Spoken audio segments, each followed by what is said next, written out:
ny atrikasa izay natrehantsika androany moa izany dia mahakasika indrindraindrindra ny fanehoana ny vokatry ny fikarohana mahakasika ny ady natao tamin'ilay aretina namely mafy tamin'ny kakao taty faritra Ambanja.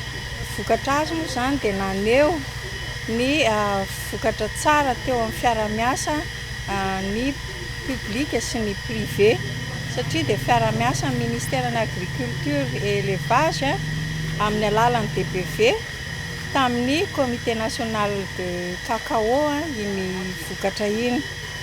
Vokatra izay tena manan-danja tokoa satria raha tamin'ny faraparan'ny 2022 dia namely mafy ny aretin'ny kakao taty amin'ny faritry ny mpamboly kakao.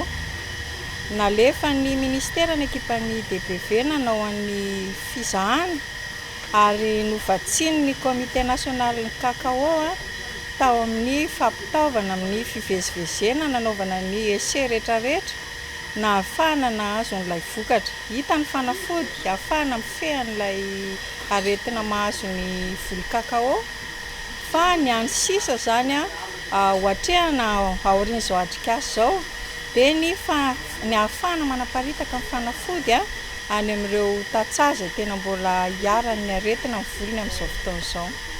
Ny Conseil national du cacao moa dia rafitra iraisany mpisetra rehetrarehetra voakasika ny sehampirenena kakao. Rafitra iarahana midinika io, iarahana manapa-kevitra ary iarahana manatanteraka ny asa mifototra amin'ny fampivoarana sy fitantanana maharitra ny sehampirenena kakao eto Madagasikara.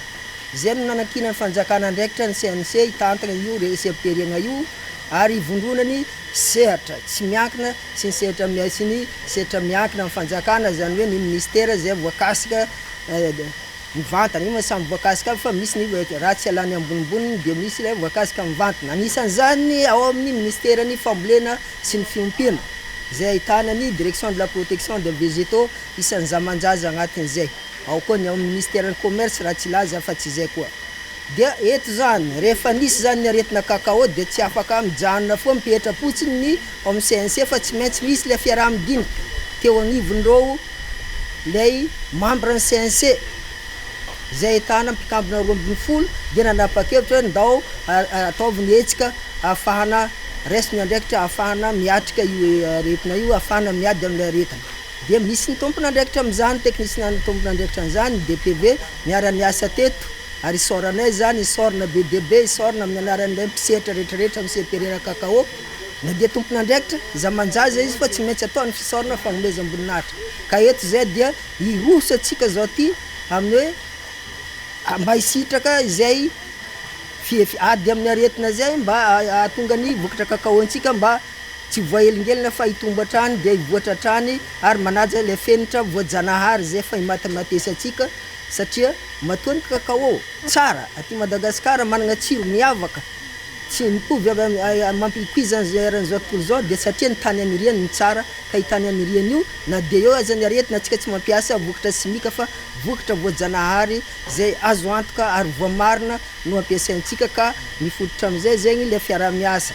Ary isorana ho za ny mpisetra rehetrarehetra niaraka ny farimbona satria nanomboka tamin'ny fitsirihana tena ifotony nandalo tamin'ny resaka andrana amin'ny miady dia zao ty dia iroso tsy ho ela amin'ilay ady amin'izay entina hanaparitaka ilay fanafody voajanahary izay ny vokarina. Zay zegny miatoka mila mamerina ilay fisorana zay amintsika rehetrarehetra. Eto moa zay niany nagnatriky ilay fivoriagna teto niany ty zay mikasiky aretin'ny kakao. Aretin'ny kakao io ela be nampijaly aminany io fa navy niany ty zegny moa nagnano test zay tamin'ny parcelle-nay tany zegny hitanay vokany tsara.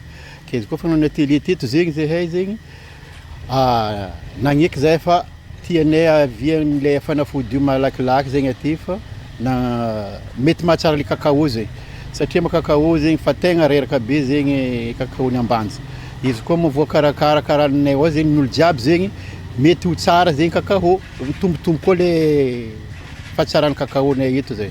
Ka zegny ka misaotra amin'ny DPV nandefa le solotegna nandeha taty zegny nagnakarakara le fanafody mampatsara azy satria io zay fanafody bio koa tsy simika zegny le raha fa fanafody bio zegny ny tiavanay izy satria zay tsy mampiasa simika.